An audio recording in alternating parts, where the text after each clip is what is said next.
सवाल तो सुनिए भदौरिया जी, पेड़ पौधे में ठंडी हवा के बीच में बैठे हुए हैं, लेकिन अखिलेश बाबू ने तो आज इंटरव्यू देके सियासत गरमा दी है।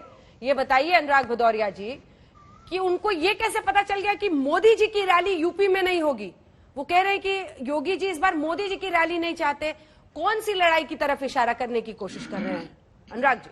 देखिए, आपने भारतीय जनता पार्टी के प्रवक्ता से कई बार पूछा कि उनकी डिप्टी ऐसी बातें क्यों कर रहे हैं, तो उनके पास जवाब नहीं है। जवाब ना देना पड़े इसलिए दूसरी पार्टी पे चले जाते हैं।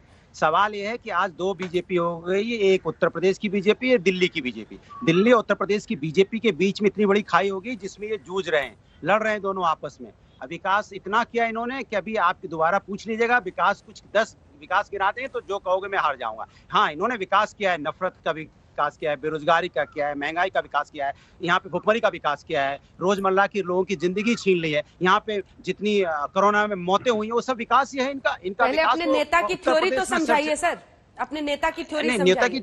ये जो मोदी जी रैली नहीं करेंगे यूपी में, वाली थ्योरी समझाइए जरा। देखिए, उत्तर प्रदेश के मुख्यमंत्री जी कह रहे हैं, खुद चैलेंज कर रहे हैं कि मेरे चेहरे पे चुनाव होगा।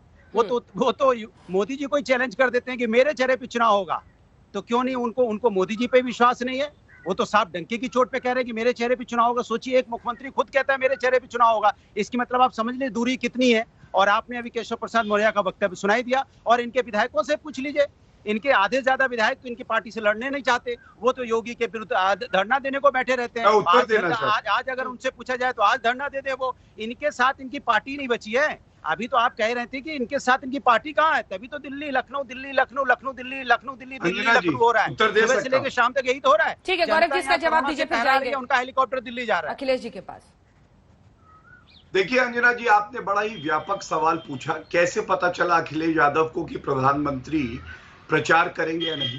उनका तो यही चरित्र रहा है। उन्होंने तो 2017 में अपने ही पिताजी को रोक दिया था, मुलायम सिंह यादव जी को प्रचार करने से। कमरे में कुंडी लगा दी और कहा प्रचार नहीं। प्लीज बीच में ना बोले, जनता से कोई मतलब भैया, बारी बारी से एक समझ एक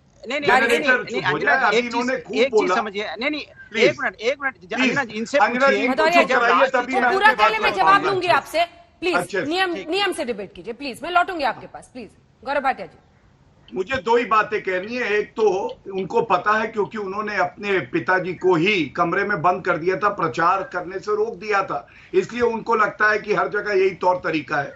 और प्रधानमंत्री जी भारत के सर्वोच्च नेता हैं, वो बताते हैं कौन क्या प्रचार करेगा, कहां करेगा, और इसलिए उनके चेहरे से आपको डर लगता है। दूसरी बात अखिलेश यादव ने आज कही, बाबा मुख्यमंत्री, उनको सब पता है। अरे बाबा मुख्यमंत्री तो अच्छा है होना, बबुआ मुख्यमंत्री कौन था अंजना जी, याद करिए। एक बार बाहर से लोग आए और अरे भैया बीच में ना बोलो अंजना जी, प्लीज, ये अच्छा नहीं लगता। देखिए, एक बबुआ मुख्यमंत्री हुआ करता था उत्तर प्रदेश में, और बाहर से जब लोग आते थे तो 5 लोग बोले, तो बाहर से जो व्यक्ति आया तो उसने पूछा ये कौन थे, उन्होंने कहा ये 5 मुख्यमंत्री हैं। तो उन्होंने कहा वो कौन है जो बैठा है मुख्यमंत्री की सीट पे, तो उन्होंने कहा वो आधा मुख्यमंत्री है, 5.5 यहाँ मुख्यमंत्री है, इसको बबुआ मुख्यमंत्री कहते हैं। एक फोन अगर विक्रमादित्य मार्ग से चला जाता था तो कालिदास मार्ग छोड़ के तुरंत जाना पड़ता था, वहां पे कोई ताकत नहीं थी। और अफसरशाही ऐसे हावी थी मुख्यमंत्री पे कि वहां पे एक महिला थी जो फोन करवा देती थी तो मुख्यमंत्री को उठ के जाना पड़ता था। इसलिए ज्यादा मत बुलवाइए, बबुआ मुख्यमंत्री जो थे उनसे कहिए मर्यादा बनाए रखे, और बाबा मुख्यमंत्री ठीक है। भदौरिया जी जवाब दीजिए, भदौरिया जी जवाब दीजिए, इसके बाद अखिलेश जी फौरन आपके पास आऊंगी, नहीं तो इन्होंने बोला सुना, इन्होंने बोला 5 मुख्यमंत्री, इनके यहाँ तो कम से कम 10 मुख्यमंत्री है। एक मुख्यमंत्री जो बाबा बैठा रहता है, एक मुख्यमंत्री जो हेलीकॉप्टर लेके दौड़ता है, एक मुख्यमंत्री जो बंसल जी बैठे वो दिल्ली लखनऊ के बीच में सुलह कराता रहता है, और 2-4 मुख्यमंत्री दिल्ली में बैठे हैं जो वहां से कंट्रोल करते रहते हैं। इनके पास तो पता नहीं चल रहा कि इनका डिसीजन कौन लेता है। पहले तो बता दो डिसीजन कौन लेता है। हमारे यहाँ तो मुख्यमंत्री नहीं है, मुख्यमंत्री योगी जी किसी की नहीं सुनते। अभी तो अनुराग जी आप कह रहे थे योगी जी किसी की नहीं सुनते। नहीं, मुख्यमंत्री नहीं है ना, तो सुनना ना सुनना उनके पूछता कौन उन्हें, वो तो बाबा है, वो तो विरोधाभास ये जिला वो जिला। नहीं, एक मिनट अंजना जी, मैं उत्तर दे सकता हूँ जल्दी से, आधा मिनट।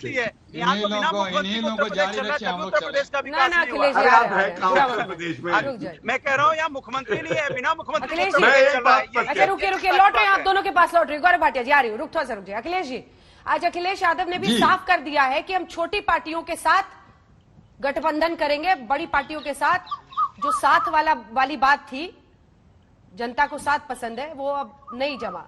उन्होंने भी इनकार कर दिया, कोई हाथ पकड़ने को तैयार अच्छा नहीं। अच्छा, तो ये तो लोकसभा चुनाव के बाद पहले ही कांग्रेस साहब कह चुकी थी, प्रेस कॉन्फ्रेंस करके कह चुकी थी। ये आज आपको पता लगा, हमें बड़ा आश्चर्य हो रहा, क्योंकि कई बार बातें हो चुकी। आपके चैनल पे भी हमने कई बार कहा कि हम अकेले लड़ेंगे, कांग्रेस पार्टी अकेले लड़ेगी। देखिए अंजना जी, जो आप बहस कर रहे हैं, जो मुद्दा, हम उस मुद्दे पे आते हैं। दरअसल में चक्कर क्या है कि उत्तर प्रदेश में जो बीजेपी सत्ता में है, सिर्फ पैसे और पावर के लिए 4.5 साल आपस में लड़ती रही। जनता के हितों के लिए सिर्फ कांग्रेस लड़ी, ये सिर्फ पैसे और पावर के लिए लड़े। आप याद करिए, 250 विधायक विधानसभा में मुख्यमंत्री के खिलाफ धरने, दर्जनों मुख्यमंत्रियों के जांच के आदेश दे रखे हैं आदरणीय मुख्यमंत्री ने। दर्जनों कैबिनेट मंत्रियों के, डिप्टी सीएम के भी हैं, जिनसे आपको गलवा रही थी, जिनके लिए उत्तर प्रदेश का बीजेपी का प्रभारी, आरएसएस का नंबर 2, आरएसएस का संगठन महासचिव, यूपी प्रभारी और सारे बड़े नेता जो ये बयान जारी कर चुके हैं कि योगी अच्छा काम कर रहे हैं, उन्हीं के नेतृत्व में चुनाव होगा। और उनका डिप्टी सीएम इस बात को नहीं स्वीकार रहा। उस डिप्टी सीएम के खिलाफ भी योगी ने जांच बिठा रखी है, टेंडर 5000 ऑनलाइन टेंडरों के भ्रष्टाचार की। तो यहाँ पे तो ये पैसे पावर के लड़ रहे हैं।